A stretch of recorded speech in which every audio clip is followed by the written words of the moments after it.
अस्सलाम वालेकुम स्टूडेंट्स। अल्लाह ताला के बबरकत नाम से शुरू जो बहुत मेहरबान हायत रहम करने वाला है। आज का हमारा लेक्चर है यूजेस ऑफ बर्नौलीज इक्वेशन।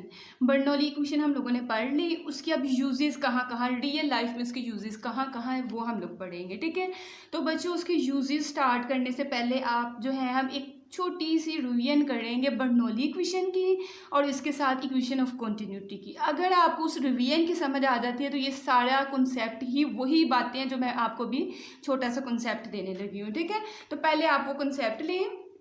देखिए, जब मैंने पिछला लेक्चर आपको पढ़ाया है बर्नौली इक्वेशन का, तो उसमें मैंने आप लोगों को एक चीज़ समझाई थी कि आपके पास बर्नौली इक्वेशन हमें बताती है कि प्रेशर का, वेलोसिटी का और हाइट का आपस में रिलेशन क्या है। ठीक है, देखिए ना, प्रेशर आपके पास चेंज होगा, 1/2 एक कांस्टेंट वैल्यू है, रो। अब आप जो भी लिक्विड इस्तेमाल करोगे, पाइप में से पानी हम लोग गुजार रहे थे और पानी की डेंसिटी जो होती है 1000 किलोग्राम पर क्यूबिक मीटर फिक्स है, ये चेंज नहीं हो सकती। ये डेंसिटी भी आपके पास फिक्स, वैसे भी तो हमने बोला था कि हमारे पास फ्लूइड इनकम्प्रेसिबल है। तो वेलोसिटी चेंज होगी, प्रेशर चेंज होगा और हाइट चेंज होगी हर दफ़ा जो है।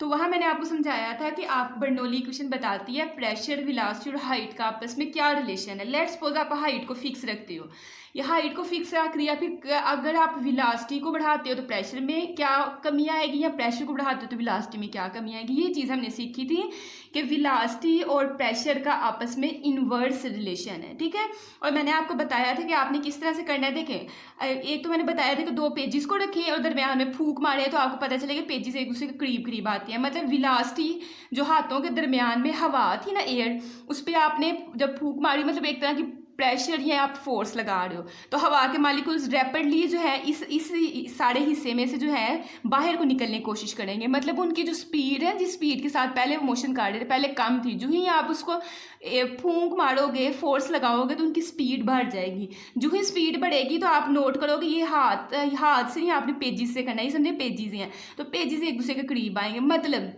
कि दरमियान वाले एरिया में जो ही वेलोसिटी बढ़ी है, आपके पास दोनों पेजेस की ये वाली साइड जो है ये पास आ गई, मतलब दरमियान वाले हिस्से में जो है प्रेशर कम हो गया हुआ है।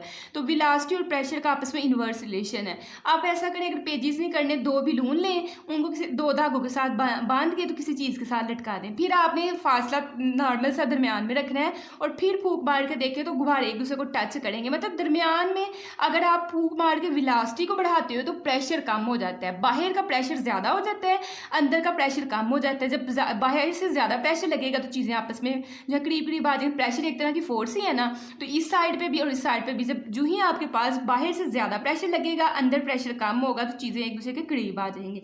तो हमने पढ़ा प्रेशर और वेलोसिटी का जो है आपस में इन्वर्स रिलेशन है। हमने सारी एप्लीकेशंस में वेलोसिटी को जो ही बढ़ाना है वहाँ प्रेशर कम हो जाना है। जो ही हम लोग हर एक में वेलोसिटी को ही हमेशा बढ़ाना है, जो ही वेलोसिटी को बढ़ाओगे प्रेशर कम हो जाएगा।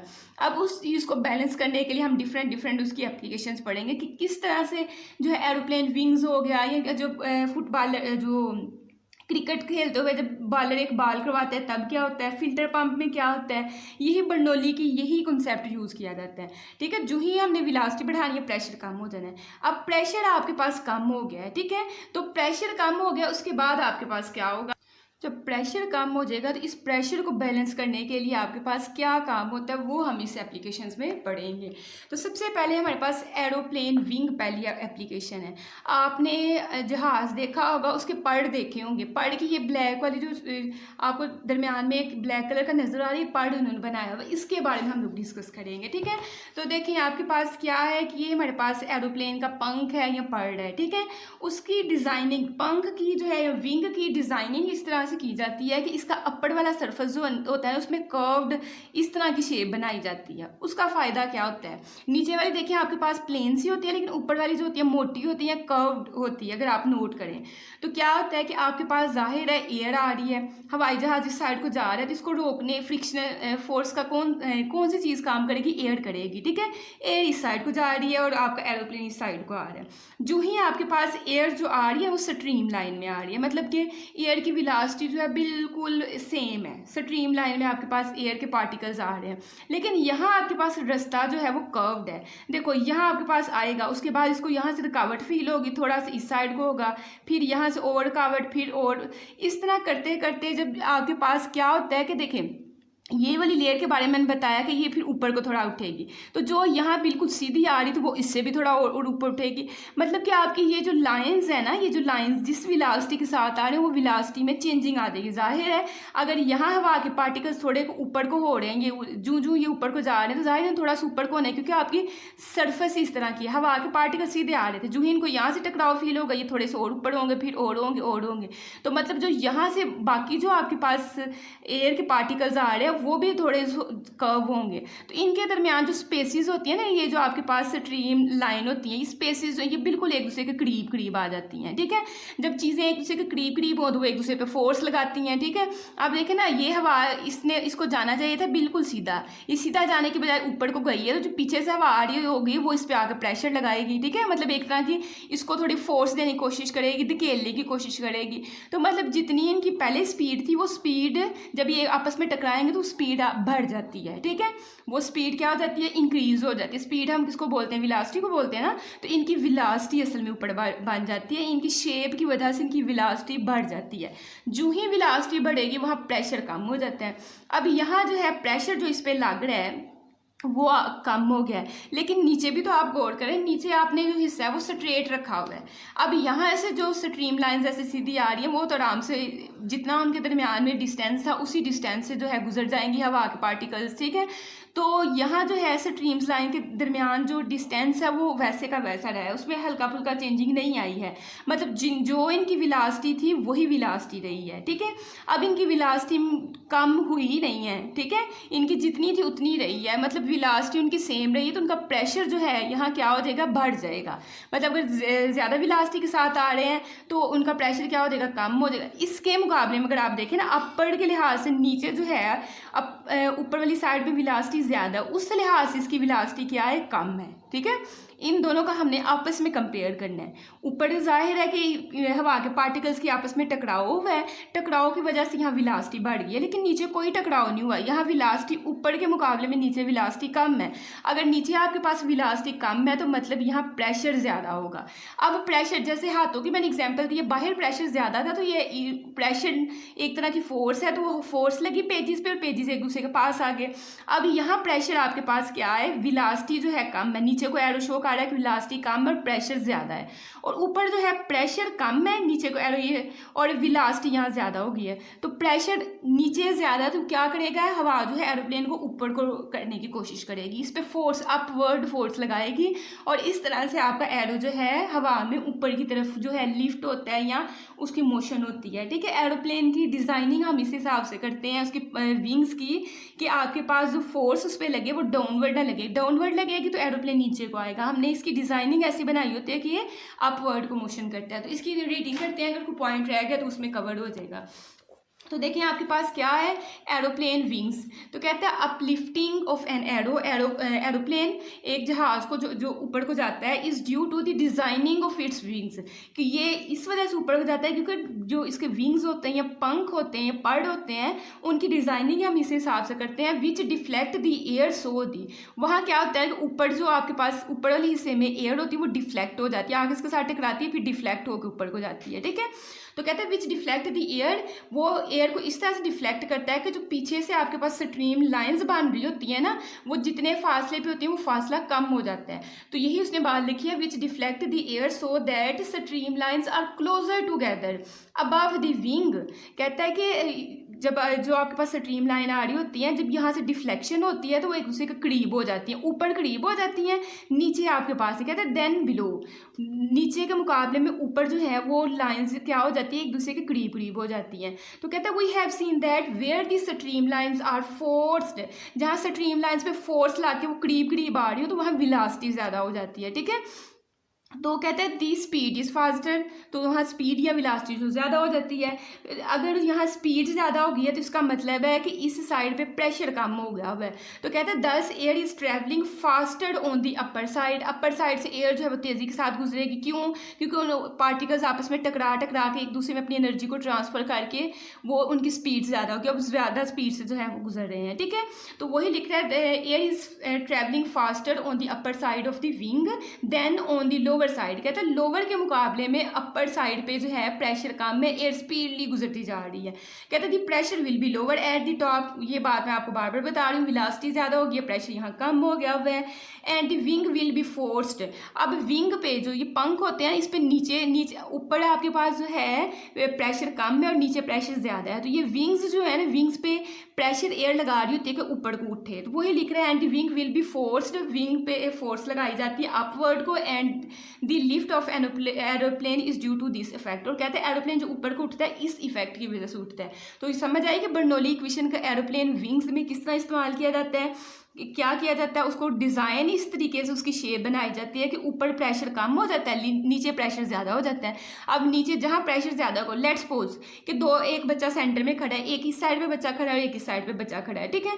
इस साइड वाला बच्चा जो है उसमें ताकत ज़्यादा, वो ज़्यादा फोर्स लगा सकता है, तो दरमियान वाले बच्चे को दोनों जो है फोर्स लगा रहे हैं, तो किस साइड को बच्चा गिरेगा जहाँ फोर्स कम लग रही है, प्रेशर कम लग रहा है। जो इस साइड वाला बच्चा जो है, इस साइड वाला बच्चा जो है दरमियान वाले बच्चे पे ये इधर को फोर्स लगा रहा है, ये इधर को फोर्स लगा रहा है, इसमें ताकत ज़्यादा, ये ज़्यादा फोर्स लगा सकता है, तो ज़ाहिर बच्चा इस साइड को गिरेगा। इसी तरह से यहाँ प्रेशर अपवर्ड ज़्यादा लग रहा है तो एरोप्लेन ऊपर को इसलिए लिफ्ट करता है, ठीक है।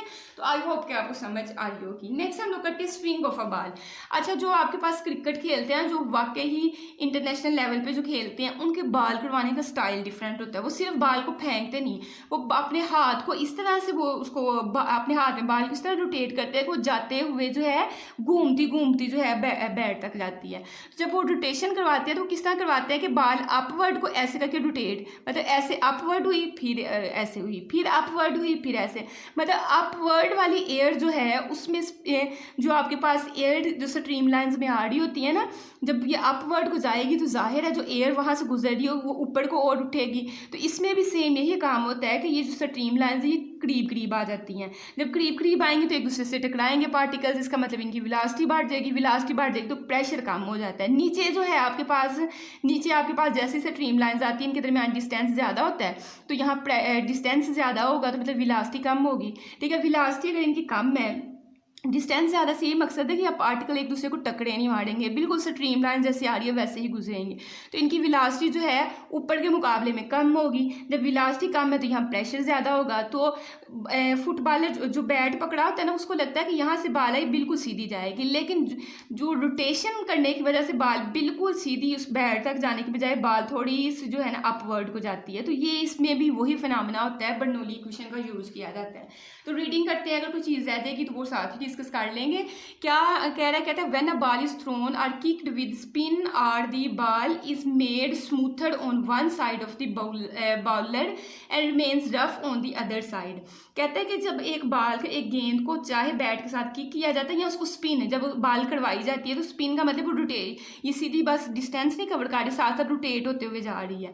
तो कहता है the ball is made smoother on one side, ये इसकी नीचे वाली साइड से उसको स्मूथ ही रखा जाता है, ऊपर वाली साइड जो होती है ना वो उसको रफ बना दिया जाता है। कैसे? क्योंकि बॉल की रोटेशन हो रही होती है ऐसे ऊपर को जाके, तो उसकी रोटेशन हो रही होती है, तो ऊपर वाली सरफेस जो होती है स्ट्रीम्स लाइंस को रफ किया जाता है, उनको क्लोज किया जाता है। कहता है remains rough on the other side, the air moves faster over rough side. तो जाहिर है जैसे यहाँ रफ साइड थी, ये कर्व्ड थी एरोप्लेन में, तो रफ साइड में एयर स्पीड के साथ जा रही थी, क्योंकि स्ट्रीम लाइन पास आ गई तो पार्टिकल्स की वेलोसिटी ज़्यादा होगी। यहाँ भी यही काम होगा, पर वेलोसिटी ज़्यादा हो जाती है, इसलिए फास्ट स्पीडली मूव करते हैं। And slows over the smoother, और जो नीचे वाली सरफेस होती है वहाँ स्मूथ तरीके से जो है वो जा रही होती है। तो according to Bernoulli's equation, the faster moving air, जहाँ एयर ज़्यादा स्पीड के साथ मूव करती है वहाँ वेलोसिटी असल में ज़्यादा होती है। वेलोसिटी ज़्यादा होगी तो प्रेशर कम होता है। तो वही बताने लगे कि according to Bernoulli's equation, the faster moving air, जो तेज़ी के साथ हवा जा रही है वहाँ प्रेशर जो है लो है, while the slower moving air, और नीचे एयर जो है उनकी वेलोसिटी ऊपर के मुकाबले में कम है, तो यहाँ प्रेशर कम है। एक चीज़ ध्यान में रखनी है, नीचे प्रेशर कम होता है, ऊपर प्रेशर ज़्यादा होता है, ठीक है। और ऊपर नीचे प्रेशर ज़्यादा होता है और ऊपर आपके पास प्रेशर कम होता है, ठीक है। नीचे प्रेशर ज़्यादा और ऊपर प्रेशर कम। तो यही चीज़ लिख रहा है कि लोअर साइड पे जो है आपके पास प्रेशर जो होता है वो कम होता है, while this slower moving air creates high pressure, this pressure difference generates तो क्या कहता है according to Bernoulli's equation, Bernoulli equation के मुताबिक the faster moving air creates lower pressure. जहाँ आपके पास एयर जो है स्पीडली गुजर रही है वहाँ विलासिटी ज़्यादा है, इसलिए स्पीडली गुजर रही है, तो वहाँ प्रेशर कम है, क्योंकि प्रेशर का और विलासिटी का आपस में इन्वर्स रिलेशन है। तो यहाँ स्पीड ज़्यादा है, मतलब वी ज़्यादा है, तो पी ऊपर कम होता है, ठीक है। उसके बाद कहता है while the slower moving air, और नीचे जो है एयर स्लोली मूव कर रही है ऊपर के मुकाबले में, तो यहाँ आपके पास विलासिटी कम है, तो मतलब यहाँ प्रेशर ज़्यादा है। तो while the slower moving air creates high pressure, this pressure difference generates a sideways force known as Magnus effect which causes the ball to curve in the air. कहता है कि नीचे प्रेशर मतलब ज़्यादा होने की वजह से बाल जो है ना बिल्कुल बेड के साथ सीधा लगने की बजाय वो ऊपर को जाती है। तो ये सारा जो है इसमें बर्नौली इक्वेशन का यूज़ होता है। उसके बाद आपके पास फिल्टर पंप है। फिल्टर पंप का अगर मैं आपको यहाँ से समझाऊँ डायग्राम से तो वो ज़्यादा जो है अच्छे तरीके से आप लोग समझ सकते हो। फिल्टर पंप में वाला क्या किया जाता है, यहाँ जो है एक इस तरह की ट्यूब सी लगाई जाती इतनी सी, ठीक है। यहाँ जो उसका एरिया होता है ना, यहाँ तक एरिया देखें ये ज़्यादा खुली है तो यहाँ एरिया ज़्यादा होता है, लेकिन यहाँ पे ना उसका एरिया जानबूझ के इस तरह की इसकी डिज़ाइनिंग की जाती है कि यहाँ एरिया कम हो जाए, ठीक है। अब इक्वेशन ऑफ कॉन्टिन्यूटी आपने ये पढ़ी है कि A1V1 is equal to A2V2, और ये आपके पास कांस्टेंट होता है। अब ये दो चीज़ें जो याद रखें, जब दो चीज़ें मल्टीप्लाई होती हैं तो उनका इन्वर्स रिलेशन होता है, और डिवाइड होती है तो उनका डायरेक्ट रिलेशन होता है। मैं एग्जांपल से समझाऊँ, let's suppose F is equal to M A, Newton का सेकंड कानून है ना, ये दोनों चीज़ें आपस में क्या हो रही हैं, मल्टीप्लाई हो रही हैं, तो इनका इन्वर्स रिलेशन है। कैसे, किसी का भी आंसर निकालना है, चाहे M का निकालना है चाहे A का निकालना है। लेट्स सपोज मैं M का आंसर निकालती हूँ, तो A साइड पर मल्टीप्लाई हो रहा है, F के नीचे आके क्या हो जाएगा, डिवाइड हो जाएगा। तो बताएं हैं मुझे A नीचे आना था, हाँ जी। M का और A का आपस में क्या है, इन्वर्स रिलेशन है। तो जब चीज़ें दो इकट्ठी लिखी हो तो उसका मतलब उनका इन्वर्स रिलेशन है, और जब बटे में लिखी हो डिवाइड में लिखी हो तो उनका डायरेक्ट रिलेशन होता है।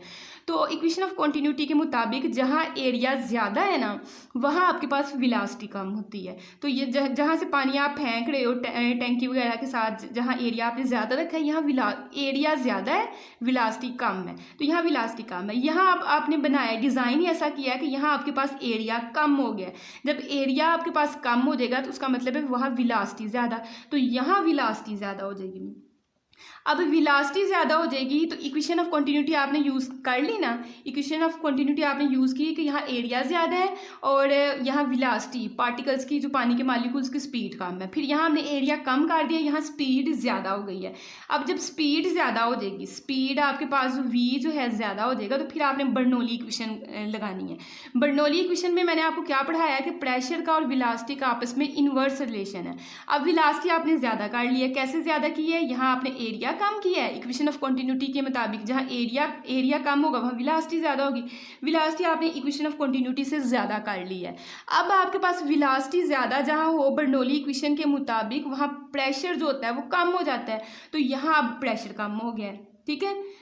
अब यहाँ प्रेशर कम हो गया। हमने तो इक्वेशन ऑफ कॉन्टिन्यूटी भी की है, बर्नौली इक्वेशन भी की है। अपर और लोअर पे हमने कहा है कि हमारे पास सेम ही प्रेशर, हमारे पास वो kinetic energy, potential energy, area और विलासिटी का जो है प्रोडक्ट वो सेम होता है। तो अब इस चीज़ को यहाँ जब आपका प्रेशर कम हो गया, इस चीज़ को बैलेंस करने के लिए ना यहाँ साइडों से हवा जल्दी जल्दी आके ना ये पानी नीचे गिर रहा है, अब यहाँ साइडों पर प्रेशर कम हो गया है, ठीक है।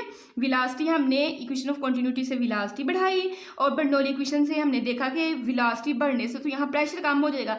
अब साइडों पे प्रेशर कम है तो फिर क्या होता है, बाहर की हवा जो है जल्दी जल्दी आके वाटर में मिक्स होती है, और फिर एक आपके पास कॉम्बिनेशन बन के तो फिर आपके पास जो है ये वाटर नीचे को आता है। तो बात की समझ आई कि नहीं आई है। आपने वाटर के साथ वहाँ से एयर को भी फिल करवाना होता है, तो वो आप क्या करते हो कि फिल्टर पंप का इस्तेमाल करते हो। फिल्टर पंप में इक्वेशन ऑफ कॉन्टिन्यूटी का भी इस्तेमाल हो गया और बर्नौली इक्वेशन का भी हो गया, ठीक है। तो ये देखिए इसमें थोड़ी सी क्या लिखी हुई है, कहता है filter pump has a construction in the centre. Filter pump के दरमियान में इस तरह की एक डिज़ाइन या कंस्ट्रक्शन की जाती है so that a jet of water from the tap flows faster here. कहता है उसको इस तरह से आप बनाते हो इस फिल्टर पंप के ये सेंटर वाले हिस्से को कि जो इसमें से वाटर इस टैप में से निकलता है ना वो स्पीडली निकलता है। क्यों स्पीडली निकलता है, स्टार्ट में एरिया आपके पास ज़्यादा होता है, इक्वेशन ऑफ कॉन्टिन्यूटी के मुताबिक एरिया अगर ज़्यादा तो वहाँ विलासिटी यहाँ कम होती है। लेकिन जहाँ से पानी निकलना होता है ना, वहाँ आप एरिया कम कर देते हो, तो वहाँ आपके पास एरिया कम हो जाएगा, तो वहाँ विलासिटी आप ज़्यादा कर देते हो। जब विलासिटी का मतलब स्पीड, तो वाटर जो है फास्टली जो है नीचे मूव करता है। तो यही वो एक लाइन लिख रहा है कि सो that a jet of water का जो आपके पास जितना वाटर है फ्रॉम द टैप 20 से जो है फ्लोज फास्टर हेयर, क्योंकि उसकी हमने एरिया कम करके विलासिटी ज़्यादा कर दी होती है। कहता है this causes a drop in pressure. अब देखें आपने क्या किया, उसकी विलासिटी ज़्यादा कर दी है। विलासिटी जहाँ ज़्यादा हो जाए वहाँ जो है बर्नौली इक्वेशन के मुताबिक प्रेशर कम हो जाता है। तो कहते हैं this causes a drop in pressure near it. तो ड्रॉप मतलब कमी आ जाना। तो ये आपने जो फास्ट इनको काट दिया, इस वजह से जो है प्रेशर में कमी आ गई है। And near it and air therefore flows in form of the side tube. तो फिर क्या करता है कि साइड से जो उसने एयर फ्लो वाली यहाँ बनाई हुई है ना, यहाँ से जल्दी जल्दी से जो है ज़ाहिर अंदर प्रेशर कम हो गया हुआ है, बाहर प्रेशर ज़्यादा है। वही आपकी पेजेस वाली एग्जांपल या बलून वाली एग्जांपल, साइडों पे प्रेशर ज़्यादा है, अंदर कम होगा, तो जल्दी से एयर इसके अंदर आएगी ताकि प्रेशर को जो है वो फिर बैलेंस करे। ठीक है, तो कहता है फ्लोज इन दी एयर जो है ट्यूब के अंदर आती है। The air and water together are expelled through the lower part of the pump. तो पंप का जो है लोअर जो पार्ट है, यहाँ से एयर और वाटर दोनों मिक्स होकर तो फिर निकलते हैं। तो ये फिल्टर पंप में भी आपने इक्वेशन ऑफ कंटिन्यूटी का भी यूज़ कर लिया और बर्नौली इक्वेशन भी लगा ली। ठीक है, उसके बाद है कार्बोरेटर आपके पास है। कार्बोरेटर डिवाइस होती है जिसमें हम क्या करते हैं कि फ्यूल को, ठीक है, एयर को और फ्यूल को मिक्स करके जो है एक कॉम्बिनेशन बनाते हैं। तो ये अगर डेफिनेशन आ दे तो आपने कहना है carburettor is a device which mixes air and fuel in engine. Engine के अंदर एयर फ्यूल को मिक्स करती है, वो आपके पास कार्बोरेटर का काम होता है। ठीक है, अब देखें कार्बोरेटर ने काम किस तरह से करना है, ये सबसे मेन चीज़ है। देखें आपने कार्बोरेटर की डिज़ाइनिंग इस तरह से करनी है। ये देखें यहाँ आपने एरिया ज़्यादा रखा हुआ है, ये बड़ा है, खुला जितना मुंह होगा उतना एरिया ज़्यादा, जितना तंग होगा उतना एरिया कम है। यहाँ आपने एरिया ज़्यादा रखा है, लेकिन इस हिस्से में आके आपने ट्यूब को थोड़ा तंग बना दिया हुआ है, तो यहाँ एरिया कम है। जहाँ से आपने क्या करना है कि यहाँ से देखें आपने कोई चीज़ जो है इसमें डालनी है। लेट्स सपोज आपने जो है फ्यूल ही डालना है, ठीक है, आपने फ्यूल यहाँ से जो है डाला, तो यहाँ आपके पास एरिया ज़्यादा था। इक्वेशन ऑफ कॉन्टीन्यूटी पहले जहन में ले आया करें, A1 V1 is equal to A2 V2। Area ज़्यादा इकट्ठी लिखी हुई है, तो एक चीज़ बढ़ेगी तो दूसरी कम हो जानी उसी स्पीड से। एरिया ज़्यादा है, इसका एरिया ज़्यादा तो मतलब वेलोसिटी इनकी स्पीड कम है। लेकिन जो ही इस हिस्से में दाखिल होंगे तो यहाँ अब आपने पहले के मुकाबले में एरिया जो है वो कम कर दी। एरिया कम, वहाँ स्पीड ज़्यादा है। अब यहाँ स्पीड ज़्यादा हो गई है। स्पीड ज़्यादा जो ही आपकी हो जाएगी, आपने इक्वेशन ऑफ बर्नौली पे जो है वो चले जाना। और बर्नौली इक्वेशन के मुताबिक अगर स्पीड मतलब वेलोसिटी कम होगी तो वहाँ प्रेशर ज़्यादा है। अब यहाँ प्रेशर आपके पास जो है वो ज़्यादा हो जाएगा। ठीक है, जो ही आपके पास जो है स्पीड ज़्यादा होने से प्रेशर कम होगा, तो यहाँ आपने एक और इसके साथ सेटअप किया होता है गैस का या एयर का किया होता है। तो जब यहाँ प्रेशर कम है तो प्रेशर को बैलेंस करने के लिए फ़ौरन से यहाँ से एयर जो है इसमें ट्रांसमिट हो जाती है। तो आपके पास जो है फ्यूल और एयर फिर मिक्स होकर तो जो है जिसमें भी आपने इंजन वगैरह में फिल करना तो उसमें चला जाता है। ठीक है, तो कार्बोरेटर भी कहता है of a car engine uses a venturi duct to feed the correct mixture of. कहते हैं इसके जो है ना, इसमें एक वेंट्री डक्ट वाला ये वाला सिस्टम होता है जो कि आपके पास एयर को और फ्यूल को आपस में मिक्स कर देता है। ठीक है, कहते हैं feed the correct mixture of air, कि कितनी मिकदार में इसमें एयर रहेगी और कितनी मिकदार में इसमें आपके पास पेट्रोल या फ्यूल होगा सिलेंडर में। तो कहते हैं air is drawn from the duct and along, कहते हैं एयर जो है डक्ट के अंदर से डाली जाती है and along a pipe to the cylinder, और ये एक पाइप के जरिए सिलेंडर के अंदर जाती है। ज़ाहिर आगे सिलेंडर कुछ लगा होगा। तो कहता है a tiny inlet at the side of duct is feed with petrol. तो एक टिनी सा जो है ना, एक इनलेट या कोई गैस वाला एक सिस्टम इसमें रखा जाता है। कहता है the air through the duct moves very fast, यहाँ से एयर बड़ी स्पीडली जो है इसमें जाती है, creating low pressure in the duct. यहाँ दरमियान में ये डक्ट वाले हिस्से में जो है प्रेशर लो होता है, क्यों? क्योंकि यहाँ वेलोसिटी ज़्यादा, स्पीड ज़्यादा होती है, और जहाँ स्पीड ज़्यादा होती है वहाँ प्रेशर कम हो जाता है। Which draws petrol vapours into the air stream. तो यहाँ से अगर यहाँ लेट्स सपोज आपके पास एक सिलेंडर है, यहाँ फ्यूल पड़ा हुआ है, ठीक है, लेट्स सपोज यहाँ फ्यूल आपके पास पड़ा हुआ है, तो अगर आप यहाँ प्रेशर कम कर दोगे तो यहाँ से जो है कुछ फ्यूल के पार्टिकल स्ट्रीम के तौर पे ना, स्टीम के तौर पे इसमें ऊपर को जाएंगे, ताकि इसका जो है एयर भी यहाँ से आएगी और यहाँ से कुछ पार्टिकल्स भी ऊपर को स्क्वीज होंगे, ताकि प्रेशर को बैलेंस कर सकें, इनको खींच महसूस होंगे। ठीक है, उसके बाद है पेंट स्प्रेयर। पेंट स्प्रेयर जहाँ आप पेंट करते हो, या लेट्स सपोज आपने अक्सर देखा घरों में खवातीन जब वो कपड़े प्रेस करती है तो उनके पास शावर होता है, तो उसमें वो क्या करती हैं, ऐसे ऐसे उसको करती हैं, तो उसमें भी यही सारा जो है हवा को जो है ना, उसकी कंस्ट्रक्शन इस तरह से होती है कि पहला उसका एरिया जो है ना वो ज़्यादा होता है, लेकिन लास्ट पे उसका एरिया जो है ना वो जहाँ से पानी निकलता है वो एरिया बड़ा कम कर दिया जाता है। ठीक है, तो उस एरिया को जो आपने कम किया था, जाहिर है यहाँ से आपके पास एयर आई। ठीक है, आपके पास यहाँ आई एयर, और आपने मतलब इसको जो है इसको थोड़ा सा ऐसे ऐसे करके दबाया, तो यहाँ से आपके पास क्या आएगी, एयर आएगी। ठीक है, और जो ही इसको कम, यहाँ तो एरिया ज़्यादा था, लेकिन जहाँ उसको एरिया कम फील होगा, जहाँ मतलब कम फील होगा, वहाँ आपके पास जो है उसकी इक्वेशन ऑफ कॉन्टीन्यूटी के मुताबिक जहाँ एरिया कम होगा वहाँ आपके पास स्पीड ज़्यादा हो जानी, तो यहाँ पार्टिकल्स की स्पीड ज़्यादा हो जाएगी। अगर स्पीड ज़्यादा होगी तो वहाँ प्रेशर कम हो जाएगा। अब इस प्रेशर को बैलेंस करने के लिए यहाँ से पानी, अगर आप वो जो मैं कह रही हूँ कपड़े प्रेस करने के लिए जो हम वो स्प्रे यूज़ करते हैं, तो वहाँ से पानी निकल जाएगा। अगर आप परफ्यूम वाली बॉटल है तो उसमें भी हम क्या करते हैं, उसको थोड़ा सा प्रेस करते हैं। ठीक है, उसमें हम प्रेशर को कम कर रहे होते हैं। जो ही प्रेशर कम होगा आपके पास, तो नीचे से जो आपके पास यहाँ आपके पास क्या है, कोई पेंट है या फिर आपके पास क्या है, परफ्यूम है या वाटर है, वो जल्दी से उसके पार्टिकल्स ऊपर को जाएंगे ताकि इसका प्रेशर जो है बैलेंस करें, क्योंकि प्रेशर कम होगा तो ये फ़ौरन से ऊपर को जाते हैं और यहाँ से जो है दार की शक्ल में या स्प्रे की शक्ल में निकल जाते हैं। तो पेंट स्प्रेयर भी जो है इसमें भी यही चीज़ें लिख रहा है कि a stream of air passing over a tube dipped in a liquid which will cause the liquid to rise in the tube. कहता है कि एक जो है ये आपके पास सारी बता रहा है कि a stream of air, stream line जैसे ये लाइंस नहीं होती हैं, ऐसे ही stream of air passing over a tube dipped into a liquid. यहाँ से आपकी एयर्स की स्ट्रीम्स निकलेंगी और यहाँ आपने एक लिक्विड भी फिल किया हुआ है, और वो एयर और जो लिक्विड जो मिक्स हो के बाहर को निकलेंगे ना, तो ये सारा जो काम है ये पेंट स्प्रेयर में होता है। ठीक है, नेक्स्ट हमारे पास है एप्लीकेशन नंबर 6, वेंटूरी रिलेशन। बच्चों वेंटूरी रिलेशन हम लोग क्यों पढ़ते हैं?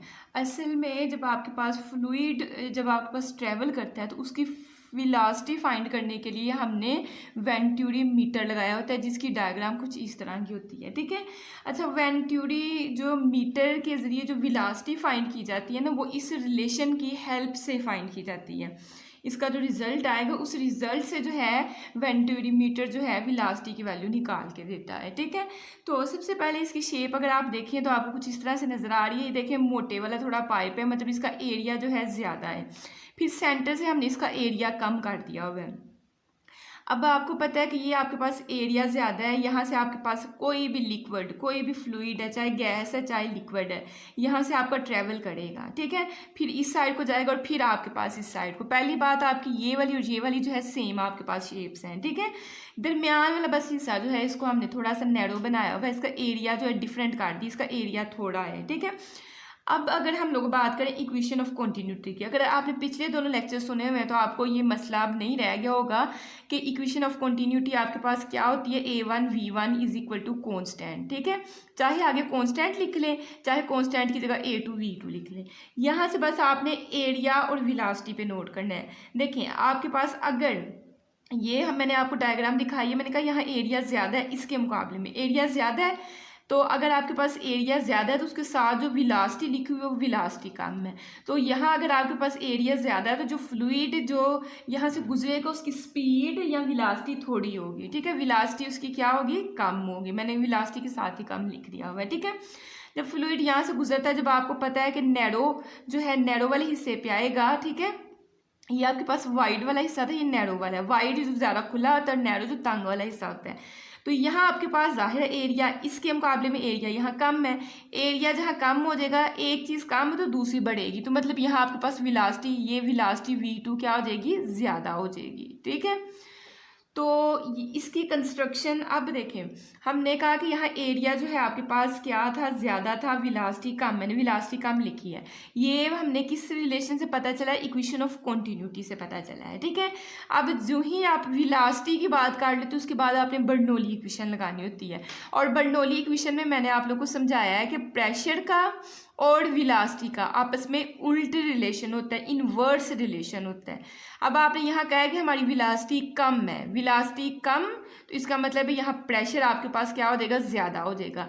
तो यहाँ से जो फ्लूइड, यहाँ हमने मोनोमीटर लगाया होता है, मोनोमीटर के अंदर जो होती है ना वाइट कलर की, ये मरकरी होती है, ठीक है। मरकरी हमें देखे ना, ये आपको सारा ब्लू ब्लू नज़र आ रहा है, ये वाइट वाला हिस्सा आपको अलहदा नज़र आ रहा है। अब इस साइड पे वाइट वाला हिस्सा जो है थोड़ा कम है, ये इसमें वाइट वाला हिस्सा मतलब कि इसमें ये जो आपके पास ये ब्लू ब्लू वाला है, मतलब इसमें लिक्विड जो भी है, जो भी फ्लूइड है, वो ज़्यादा नीचे तक आया हुआ है। और इसमें देखिए जो आपके पास ब्लू वाला हिस्सा है थोड़ा कम है, मतलब फ्लूइड थोड़ा कम आया हुआ है। उसका मतलब क्या है, देखिए आपने कहा था विलासिटी कम मतलब प्रेशर ज़्यादा, विलासिटी कम, बर्नौली इक्वेशन के मुताबिक प्रेशर ज़्यादा। तो देखिए ज़्यादा जो है प्रेशर ज़्यादा होने की वजह से जो आपके पास फ्लूइड है वो ज़्यादा नीचे तक आया है, उसने प्रेशर लगा के मरकरी को ज़्यादा उस साइड पे ट्रांसफ़र कर दिया हुआ है, ठीक है। यहाँ मरकरी जो है वाइट कलर का हिस्सा थोड़ा कम है, लेकिन यहाँ आपके पास ज़्यादा है। तो ये चीज़ ये शो कर रहा है कि यहाँ प्रेशर ज़्यादा था और इस साइड पर प्रेशर कम था। वैसे भी हमें नज़र आ रहा है कि विलासिटी कम प्रेशर ज़्यादा, यहाँ विलासिटी ज़्यादा है, यहाँ प्रेशर कम होगा।